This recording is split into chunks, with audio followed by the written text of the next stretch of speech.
ಈ ವಿಡಿಯೋ ನಿಮಗೆ ಇಷ್ಟ ಆದ್ರೆ ನನ್ನ ಚಾನೆಲ್ ನ ಪ್ಲೀಸ್ ಸಬ್ಸ್ಕ್ರೈಬ್ ಮಾಡ್ಕೊಳ್ಳಿ.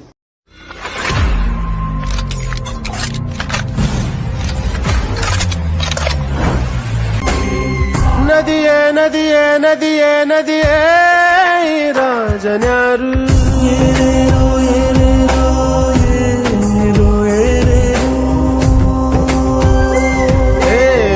ವಿಧಿಯೇ ವಿಧಿಯೇ ವಿಧಿಯೇ ವಿಧಿಯೇ ವೀರನ್ಯಾರು. ಒಂದು ಊರಿನಲ್ಲಿ ಒಬ್ಬ ಪರಾಕ್ರಮಿ ರಾಜ ಇದ್ದ.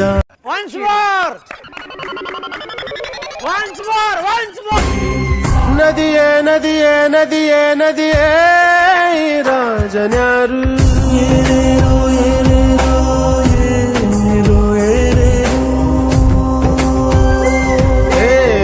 ವಿಧಿಯೇ ವಿಧಿಯೇ ವಿಧಿಯೇ ವಿಧಿಯೇ ವೀರನ್ಯಾರು. ಒಂದು ಊರಿನಲ್ಲಿ ಒಬ್ಬ ಪರಾಕ್ರಮಿ ರಾಜ